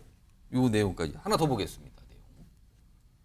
그리고요 여기 보시면 강명훈 변호사, 노소영 관장 변호인단에 합류했는데 최재형 전 원장하고는 굉장히 깊은 인연. 학교 다닐 때부터 인연. 뭐 고교시절 매일 얻고, 그러니까 약간 거동이 불편한데 고교시절에 매일 최재형 전 의원이 얻고 다녔다. 이렇게 알렸던 인물인데 같이 변호인이 됐고요. 그리고 보면 조희대 대법원장과 최재형 전 의원은 사법연수원 동기자 30년 직위. 대법원장이요. 근데 지금 대법원 가는 거 아닙니까 지금? 아 요거 이런 얘기가 있는데 일단 김성수 변호사. 노수영 관장이 먼저 부탁을 했다는 거잖아요. 요청을 했다고. 왜 최재형 전 의원을 선택했다고 보시나요? 뭐 여러 가지 이유가 있겠지만 일단 최재형 전 국회의원이 서울 가정법원장을 했던 이력이 있습니다. 이렇게 지금 현재 이혼 사건은 가사 사건이기 때문에 가정법원장을 했다면 아무래도 이 법리에 대해서 조금 더 잘 알고 있을 가능성이 높습니다. 변호사라고 해서 모두 다 이혼 소송을 하는 건 아니거든요. 가정법원이니까 이혼 사건을 다뤄봤다 이거죠. 판사로서. 예, 맞습니다. 가정법원장이라는 위치였기 때문에 상당 부분 그 이해도가 높을 것이다라는 기대도 있지 않을까 생각이 되고 그리고 뭐 여러 가지 이야기가 나오는 부분이 있는데 일단은 강명훈 변호사와 함께 지금 선임이 됐다고 말씀드렸지 않습니까? 이 강명훈 변호사가 법무법인 하정의 대표 변호사고 최재형 전 의원이 최근에 이 법인에 합류를 했다고 하더라고요. 예, 그렇다 보니까 같은 법무법인이어서 아무래도 그런 부분도 조금은 좀 반영이 된 것이 아닌가 생각이 되고 노소영 관장 측에서도 이 부분 관련해서 부탁을 하고 그 판결의 내용에 대해서 판결문을 이제 직접 설명을 하면서 이렇게 부탁을 했기 때문에 수임을 하게 됐다 이런 이야기가 나오다 보니까는 이 부분 관련해서도 뭐 여러 가지로 뭐 좀 해석이 나올 수밖에 없지 않나 생각됩니다. 지금 최태원 회장 쪽도 굉장히 화려한 변호인단을 꾸렸다는 얘기가 나오는데 지금 노수영 관장 쪽도 만만치 않게 굉장히 유명하신 분들로 변호인단을 꾸렸다. 이렇게 상황이 되는 건데요. 박상한 장한대 특임 교수 나오셨는데 근데 아까 잠깐 화면 정리가 됐었는데 대법원장과 최재형, 그러니까 노수영 관장의 이제 변호인이 된 최재형 전 의원이 깊은 인연, 사법연 동기에다 30년 직위. 이거 어떻게 봐야 될까요, 이거는? 일단 노소영 관장이 굳히기에 들어갔다 이렇게 보는 시각이 굳히기요? 많아요. 네. 일단 지난 2심에서 사실상 완승을 거두지 않았습니까? 깜짝 놀랄 만한 완승을 거뒀는데 이러다 보니까 대법원에서의 판결에 사실은 이제 모양새 쪽에 조금 무게를 실은 거 아니냐. 그러니까 최재형 전 의원 같은 경우에 말씀하신 것처럼 서울 가정법원장을 지내기도 했지만 이 가정이라고 하는 것에 대해서 굉장히 무게를 많이 뒀어요. 그동안 본인이 정치인 하면서 화제가 됐던 영상이 있는데 가족 모임을 하면은 며느리 손주들까지 다 모여서 애국가 4절까지 부르고 가족 모임. 그 애국가 부르는 장면 그렇죠. 기억납니다. 굉장히 이제 화제가 됐었는데 이제 그만큼 가정의 소중함 이런 부분들을 굉장히 강조했던 또 정치인이거든요. 이제 그렇기 때문에 노소영 관장이 이 가정을 지키기 위해서 노력했던 이 부분을 갖다가 굉장히 극대화시킬 수 있는 그런 이미지와 효과를 줄 수 있다. 근데 이런 것들을 노리는 여론전에도 유리하게 갈 수 있다 이런 판단을 한 걸까요? 그러니까 명분의 무게가 확 실리는데 그렇다고 해서 또 실리를 놓치지는 않았습니다. 사실 우리가 팔이 안으로 굽는다는 게 있잖아요. 뭐 전관을 많이 쓰는 이유가 결국은 뭐 그 판사와 잘 아는 사람, 연계 있는 사람. 사실 최소한 뭔가를 변호에서 설명하기가 좀 편하다. 그렇죠. 내신도 그걸 바라는 거 아니겠습니까? 그런데 지금 대법원의 최고 수장이 대법원장입니다. 근데 조희대 대법원장하고는 뭐 30년 직위, 그러니까 아까 이제 말씀하신 것처럼 연수원 동기에다가 쉽게 말하면 한마디로 아는 사람. 뭐 굉장히 친하게 아는 사람. 심지어 본인이 최재형 의원이 대선 후보로 나왔을 때 사실 판사가 정치인에게 그것도 고위직 판사가 정치인에게 후원금 내는 거 쉽지 않거든요. 이 조희대 대법원장 그 청문회 할 때 이제까지 정치인한테 후원금 몇 번 냈어요? 누구한테 냈어요? 그랬더니 딱 한 번.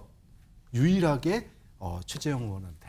그 정도로 강렬하다. 그렇죠. 뭐 그렇기 때문에 일단은 모양새에 무게가 실리지만 내심 실리도 좀 기대한 거 아니냐. 그래서 굳히기 이렇게 보는 거죠. 뭐 물론 그건 그거고요. 또 법은 법이니까 이렇게 할 수도 있지만 아무튼 이런 것도 주목받고 있어요. 김성수 변호사? 예. 근데요. 이제 대법원에 가서 판단할 거 아닙니까? 근데 일단 2심 재판부가 판결 내린 뒤에 약간의 내용을 수정했잖아요. 그 주식 가치에 대해서 약간 좀 혼동했다, 약간 이런 설명과 함께 수정을 한 부분이 있고요. 그게 하나가 있고, 그다음에 아까 2심 재판부는 노태우 전 대통령의 어떤 이 비자금 그리고 여러 가지 뭐랄까 직간접적인 어떤 기여분 이걸 인정했다는 말이에요. 근데 그 아버지의 기여분이 자식에게 소송이 되는 이게 물려줄 수 있는 건가? 이런 부분도 약간 다툼의 여지가 있습니까, 이거는?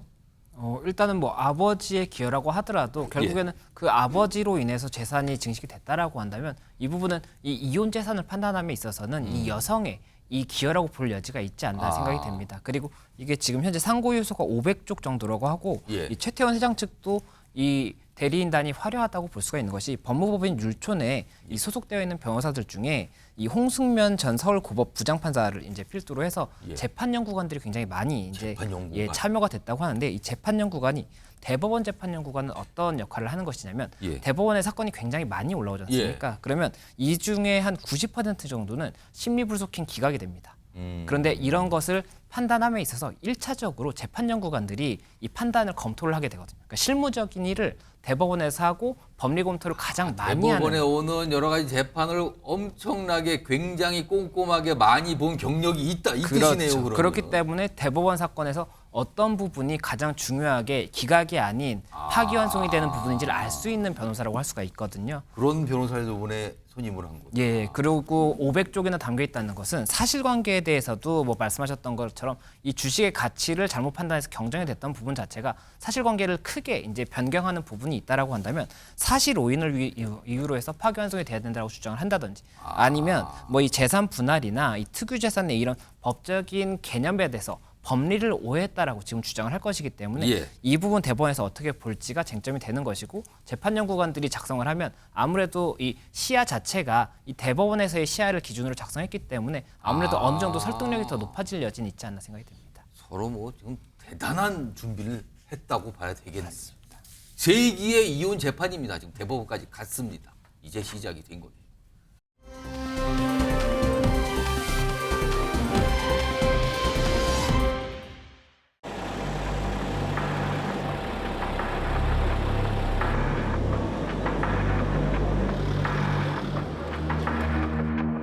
전기차 밑에 못 된다고 어느 정도 몇 번 들었습니까? 충전소가 지하에는 없거든요. 배터리가 화재가 잘 난다는 걸 알고 있으니까 역시 지상에 세우는 게 좀 더 안전하지 않을까 하는 생각을 하죠. 밀수를 해갖고 온 차도 아니잖아요. 전기차 화재가 너무 이게 부각을 시키다 보니까 관심 없는 분들도 전기차 약간 혐오? 그렇게 가는 것 같아요.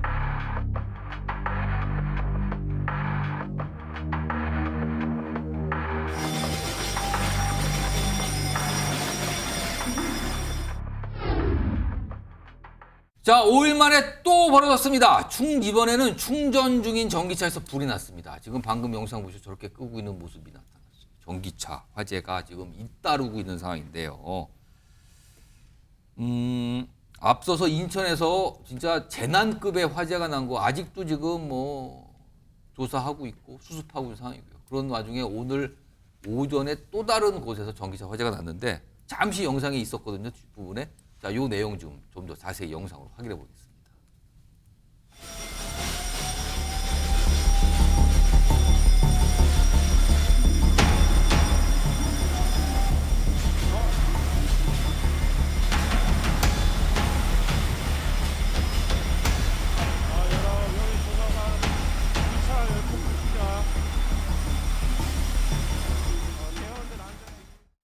자, 화면을 좀 정리해 보죠. 이 상황을. 자, 오늘은 충남 금산에서 오전 5시경 화재가 접수됐어요. 그러니까 그때쯤에 난 거죠. 그리고 이번에는 빨리 진압이 됐습니다. 1시간 30분 만에. 그리고 다행히 큰 피해까지는 없었어요. 그 전기차 자체가 화재가 있는 건데. 지금 경찰 관계자는 이게 주차가 됐고 그러면 동시에 충전이 되고 있는 상태에서 화재가 난 건데 하부 배터리에서 연기가 나온 걸로 파악이 되는데 일단 감식을 해봐야 된다. 그리고 이제 이 차주는요. 전날 오후 7시쯤에 주차를 했고 충전기를 꽂아놓은 상태였다. 그런데 화재가 났다. 이거란 말이에요, 지금요. 최수영 평론. 네.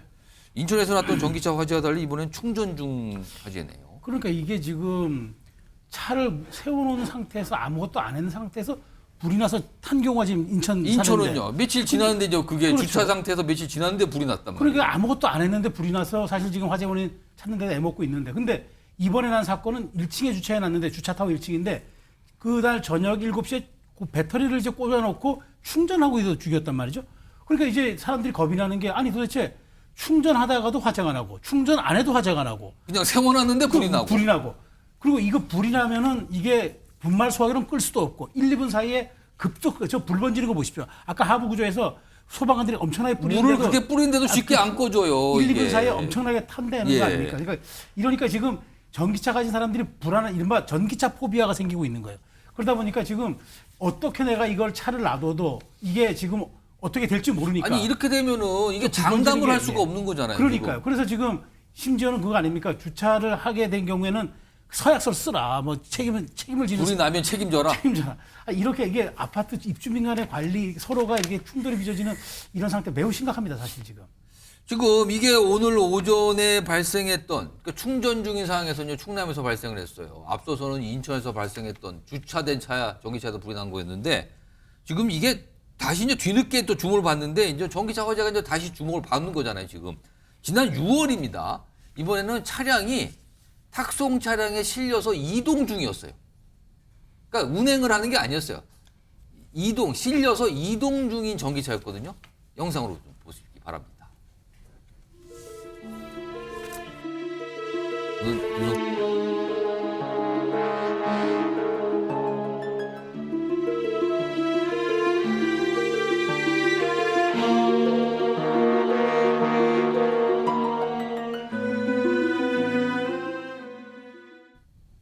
김성수 변호사. 이건 무슨 상황입니까, 저거는? 뭐가 차 안에서 막 불이 나네요, 지금요. 예, 이게 온라인 커뮤니티에 이제 올라온 글에 담겨 있던 영상입니다. 이 제목이 레이 전기차 탁송 중에 화재가 났다. 어디서 보상을 받아야 할까요? 이런 제목의 글이었는데. 탁송 차량을 운전하시는 이 탁송 기사분이 쓰신 것 같네요. 그 탁송 기사분의 지인분이라고 지인분이 하시는 써주신 분께서 거예요? 예, 이 지난 6월 30일에 이 탁송을 하고 있는데 지금 영상에서 나왔던 것처럼 불이 이렇게 붙었지 않습니까? 그 차를 지금 싣고 가는데 뒤에 실린 차에서 불이 나는 거예요. 그렇죠. 예, 그렇다 보니까 이 차량만이 아니라 이 차를 싣고 있던 이 적재함도 불이 났고. 저것도 지금 저 차량은 전기차인 거죠. 그렇죠. 그리고 저 적재함이 저렇게 탔습니까? 예, 저렇게 됐고 영상 장치도 같이 타서 지금 2,200만 원 상당의 재산상의 피해가 발생을 했는데 예. 이 부분 관련해서 지금 어떻게 그러면 배상을 받느냐 이 부분 쟁점이 되는데 보험사에서도 배상이 지금 뭐 명확하지 않다라고 이야기가 나오고 또 이제 차주 쪽에서도 이 배상에 대해서는 지금 선뜻 뭐 어떤 의견을 내지 않고 있는 것 아니 이 같습니다. 탁송 기사분은 아무 잘못이 없잖아요. 예, 그렇다 보니까는 정말 이게 억울한 상황이다라고 해서 글이 올라왔고 이게 당시에도 굉장히 조금 관심을 받았었는데 이제 전기차가 또 굉장히 이슈가 되다 보니까는 다시 한번 재조명을 되는 거군요. 그렇죠. 이게 뭐 어디 부딪힌 것도 아니고 그냥 옮기고 있는데 이렇게 불이 나니까 이 부분에 대해서는 또 원인이 무엇이냐 이런 이야기가 나올 수밖에 없는 것 같습니다. 이 탁송 기사분은 어떻게 호소해야 됩니까, 이거를? 예, 일단은 손해배상을 만약에 이제 뭐 자발적으로 누군가가 이 부분에 대한 배상을 해주지 않는다고 한다면 책임이 있는 사람을 이제 예상할 수 있는 사람들이 여러 가능성이 있지 않습니까? 그 가능성 있는 사람들을 상대로 피고로 다 해서 손해배상 청구 소송을 제기를 해야 될 여지가 있습니다. 그런데 이 손해배상 청구 소송을 제기한다고 하더라도 이 부분 누가 이 책임의 대상이 될지에 대해서도 법리적인 굉장히 좀 복잡한 부분이 있기 때문에 실질적으로 이 부분이 법적으로 어느 정도까지 뭐 보상을 받으실 수 있을지도 쟁점이 될 것으로 보이고 또 그 책임의 대상자가 누구인지가 굉장히 조금 어려울 수 있는 부분이거든요. 그래서 굉장히 조금 곤란한 상황에 놓이신 것으로 보인다 이렇게 말씀드릴 수 있을 것 같습니다. 아니 그냥 주차돼 있는데 며칠 지났는데 불이 나고 충전 상태였는데 불이 나고 뭔가 좀 실려가고 있는데 불이 나고 이게 어떻게 된 겁니까 이게? 그러니까요. 이른바 전기차에 대한 약간 불안감이 좀 최근에 갑자기 굉장히 빠르게 커진 거잖아요. 지금요. 그래서 이런 모습이 있네요. 화면으로 좀 정리해 보죠. 내용 보시면요. 지금 보면은 일단 이 앞서서 뭐 차주가 보상하는 게 순리다. 뭐 그다음에 탁송 중 화재까지 신경 써라. 이렇게 약간 억울함. 이거 좀 너무 억울한 거 아닙니까? 이런 반응이고요. 다음에 이 전기차에 대한 걱정 때문에 각 뭐 아파트 단지 이런 데서 좀 벌어지고 있는 모습이 있답니다. 그 내용 좀 다시 정리해 보겠습니다. 이겁니다. 여기 뭐 공고서 있잖아요. 공고 보면 지하 주차장에 전기차 충전기 사용 금지하는 공고입니다. 그러니까 전기차 차주께서는 지상 주차장에 주차하고 지상에 있는 충전기 쓰세요. 지하로 오지 마세요라는 거예요.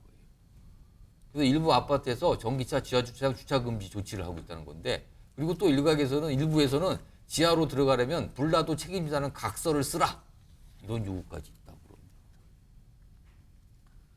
근데 대부분 다 지하 주차장 아닙니까 요즘에는?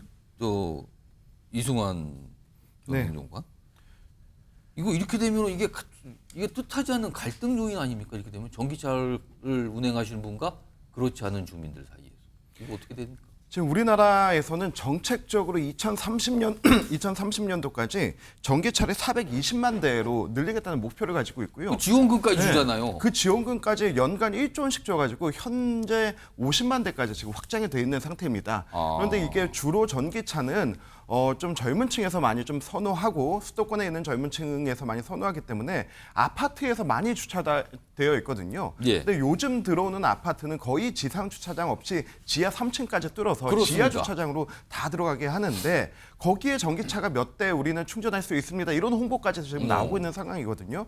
그런데 전기차 화재 문제로 이렇게 전기차 포비아가 생기면 정말로 그 입주민들의 불안감도 같이 좀 생각해야 되는 부분이 있습니다. 근데 아파트 지하 주차장 같은 경우는 이 지하 주차장에 뭐 전기차 충전기를 몇 대 이상 설치해라라고 정부에서 권고하고 그런 게 시행 규칙으로나 어떤 그 준공의 기준으로 만들 수는 있어도 운영하는 거는 아파트 주민자치회에서 운영하거든요. 그래서 주민자치회에서 불안하다, 지하는 안 된다라고 한다면 어떻게 그 감당할 수 없는 상황이 되게 됩니다. 저는 그래서 이런 불안감을 좀 덜게 하기 위해서 당분간 좀 지상을 이렇게 사용하는 방안도 있지만 이것조차도 근본적인 해결책은 아닙니다.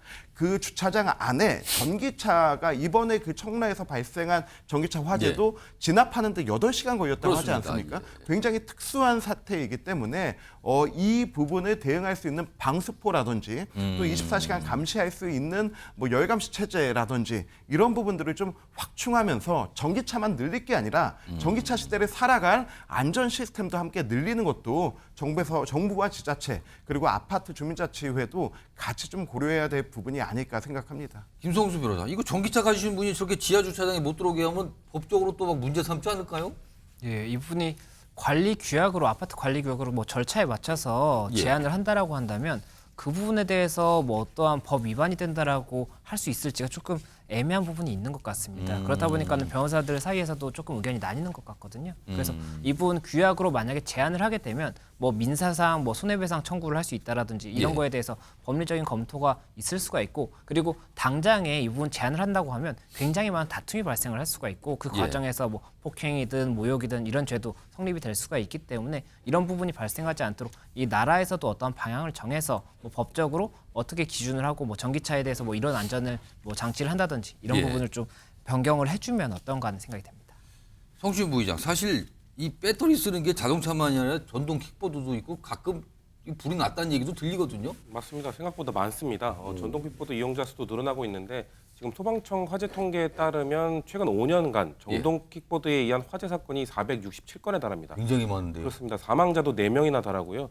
작년과 재작년은 100건이 다 넘었고 이 그 사망자 수나 건수 자체가 점점 증가하고 있는 추세입니다. 그리고 화재의 절반 이상이 다 충전 중에 일어났습니다.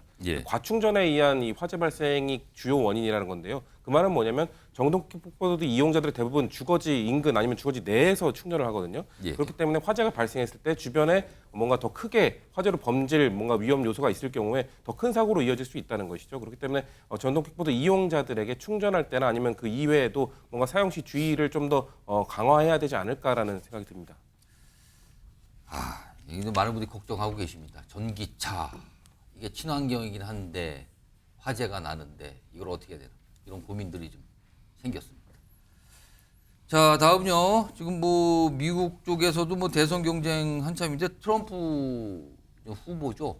트럼프 공화당 후보. 과거 대통령이셔도 김정은 북한위원장 얘기 자주 했는데 요새도 많이 했다 그러네요. 좀 영상으로 좀 들어온 게 있습니다. 확인해 보겠습니다. She's got to treat these patriots that are being all walking. We met in the middle, remember? And Yeah, of the course. place just went crazy. But we got along very well. He's very, very smart.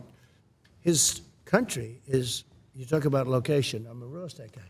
He's right between, think of this, Russia, China, one side, and South Korea on the other. I said, you have a great piece of real estate. You could make.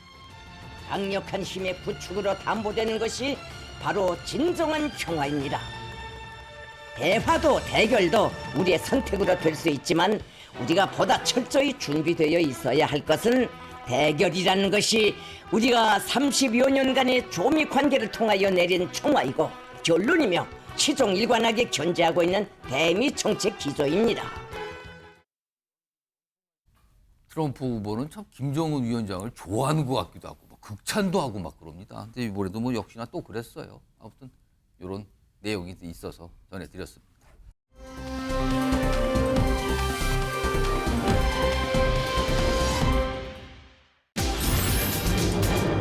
뒷북인가? 뒷북 물음표입니다. 뒷북. 뒤에 있는 게 어떤 집인데요. 이게 보니까 DJ 김대중 전 대통령 사저 얘기군요. 정치권에서 연일 매각이 됐어요. 이 사저가 이미 다 매각됐습니다. 근데 이걸 놓고 뒤늦게 안타까움, 이거 뭐 문제 있는 거 아닙니까? 바로 잡아야 되는 거 아닙니까? 이런 얘기가 나오는데 오늘도 있었어요. 일단 관련 목소리부터 들어보겠습니다.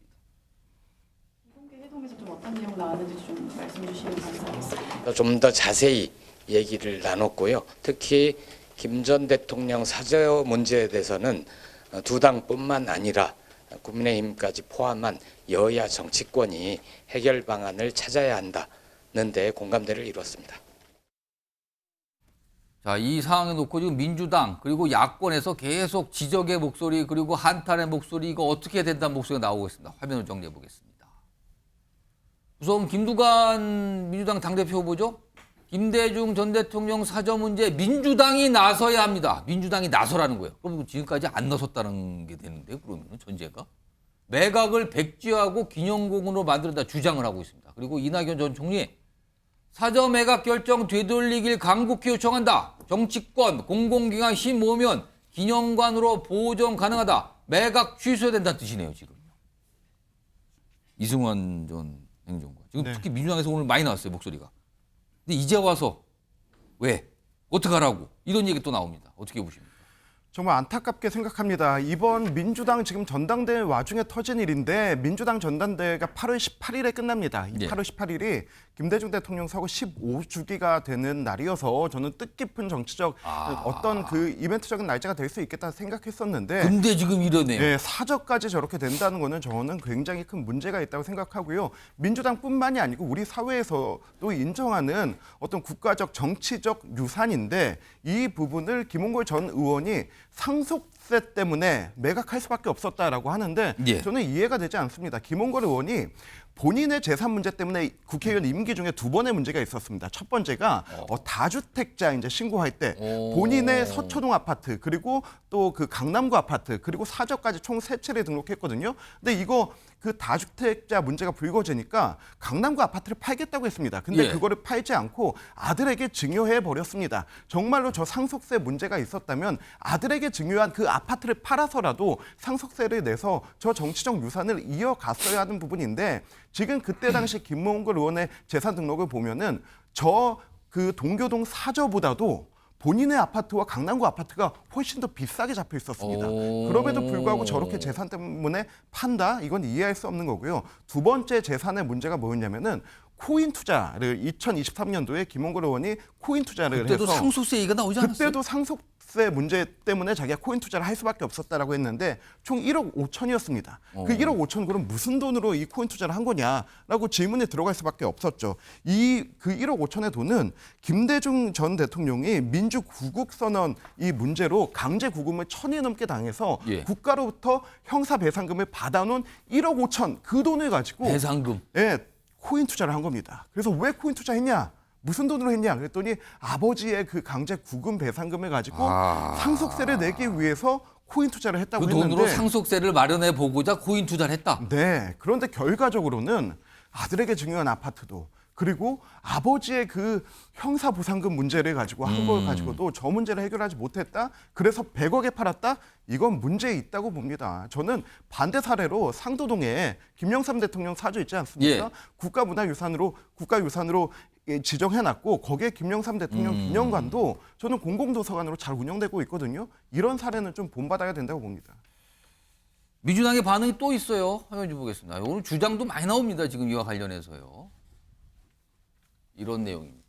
김민석 의원인데 지금 최고위원 도전하고 있잖아요.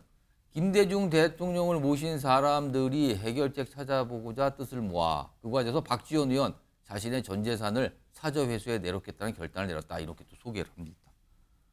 박시영 교수님. 근데 매각 다 끝났잖아요. 이거 어떻게 또 늘릴 수 있습니까 지금? 참 뭐 호부 견자 이렇게 얘기할 수밖에 없습니다. 어떻게 이런 일이 벌어질 수 있냐.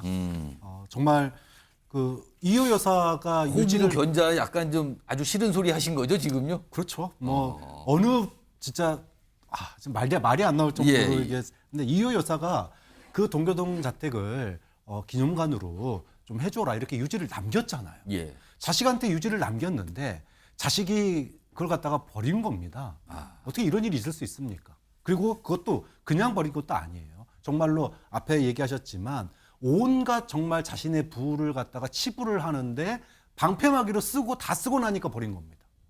정말 한탄이 나올 수밖에 없는데 일단 일은 벌어졌습니다. 7월 2일 날 지금 이제 명의가 이전됐는데 다 그냥 끝난 거예요. 그렇죠. 이게 지금요. 뒤늦게 알려졌어요. 그러니까 이제 지금이라도 이거를 돌이키기 위해서 지금 노력을 하고 있는 상황입니다. 아마도 동교동계라고 불렸던 분들이 있잖아요. 근데 그분들 중에 이제 가장 대표되는 인물이 박지원 의원인데 사저 또 자기의 재산을 뭐 내놓는다 뭐 이런 얘기를 저 김민석 의원이 대신 해준 거예요. 권노갑 고문도 그렇고 여러분이 좀 머리를 맞대고 있다고 그래요. 근데 일단은 다른 지금 사명제가 있지 않습니까?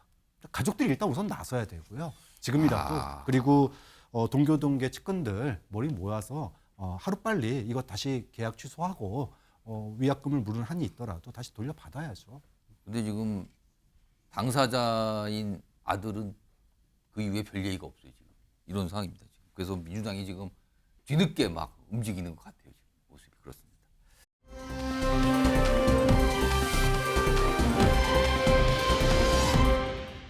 분열용 카드 이렇게 돼 있습니다. 분열용 카드라고요. 일단 관련된 얘기 좀 먼저 들어보겠습니다. 이번에 나가면 그 연말쯤엔 아마 귀국하게 되지 않을까 싶습니다. 나가는 마당에 다시 들어온 뒤에 뭘 할 거냐라는 말씀을 드리는 건 맞지 않는 것 같다. 그건 귀국 이후에 말씀을 드려야 되지 않겠습니까?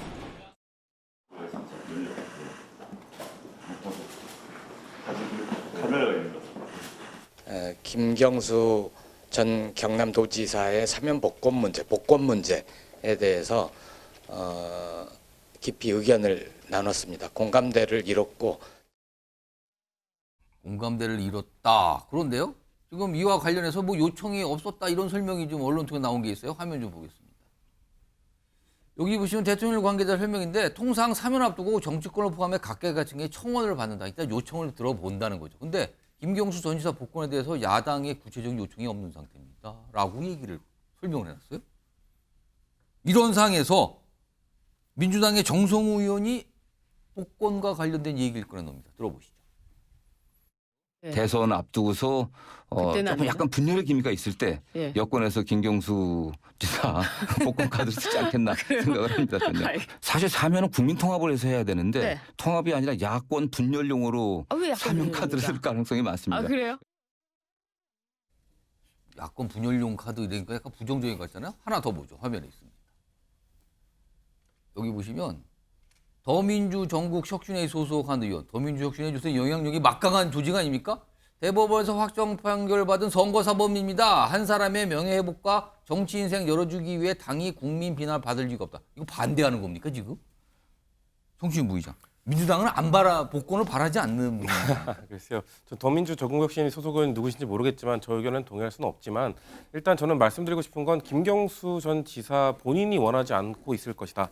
왜냐면은 지난해 특별사면 받을 때도 사실 그 감옥에 있을 때 가석방 불원서를 본인이 낸 적이 있어요. 본인은 계속해서 일관되게 이 죄에 대해서 무죄를 주장하고 있기 때문에 가석방을 받아들이지 않겠다라고 주장을 했죠. 그렇기 예. 때문에 그 이후에 그럼에도 그 당시 이명박 대통령과 함께 이제 사면을 받았는데 아마도 저는 복권에 대해서도 비슷한 입장이 아닐까. 복권 사면과 복권 자체가 뭔가 죄를 인정하고 그 죄에 대한 뭐 사면 받고 복권 받고 예, 이런 예. 과정을 인정하는 것이기 때문에 저는 김경수 전 지사 입장에서 그거를 계속해서 거부하고 있는 상황에서 뭐 친명이냐 친문이냐 할 것 없이 당사자의 입장이 가장 중요하게 다뤄져야 되지 않을까라는 말씀 드리고 싶습니다. 최재형 평론가는 민주당이 어떤 생각일 것 같으세요? 민주당 입장에서는 정말 싫죠. 제가 보기에 한마디로 얘기하면 자 8월 18일이 무슨 날입니까? 이재명 대표의 사실상 저는 대관식이 있을 거라고 봅니다. 예. 그런데 8월 18일 이재명 대표의 대관식을 앞두고 8.15 광복절 특사문 복권으로 김경수 지사가 전면에 복귀합니다. 그럼 이재명 대표에게 이거는 선물일까요? 재앙일까요? 저는 이렇게 묻고 싶습니다. 그래서 간단히 드린다면은 민주당은 이걸 원하지 않는데 지금 아까 그 정성호 의원 얘기에 속내가 있는 거예요. 아마 대선 앞두고 이때 꺼내놓고 분열의 카드로 쓰지 않을까. 근데 사면이 됐으면 언젠가 복권이 돼야 되는 거 아닙니까? 너무 저는 정치적으로 그렇게 민감할 필요는 없다라는 말씀을 드리겠습니다. 박상훈 교수님 어떻게 보세요? 한 30초 정도 시간이 있는데 이거 뭡니까 지금? 이 네. 분위기는? 뭐 지금 민주당이 지금 받고 있는 수사도 벅차잖아요. 예. 그런데 이미 유죄 판결을 받은 분을 복권해달라 얘기하는 게 모양새가 아무래도 안 좋죠. 지금 검찰과 싸우고 있는 상황에서 한쪽으로는 용서해달라고 또는 복권해달라고 요청하고 한쪽에서는 검찰을 정치검찰이라고 비판하고 모양새가 안 맞기 때문에 지금 얘기를 안 하는 겁니다. 이승환 전 행정관 제가 한 15초 드릴게요. 복권 될 것 같습니까? 안 될 것 같습니까? 원래 사면은 형평성과 이런 부분을 맞춰야 되거든요. 근데 이번 사면 대상에 조윤선 전 의원 들어가 있습니다. 근데 조윤선 전 의원 복권한다고 해도 다시 정치할 분은 아니거든요. 그러면은 이게 형평성을 맞추기 위해서라도 민주당에서 누구라도 요청하시면서 김경수 지사 요청하시면 좋을 것 같습니다.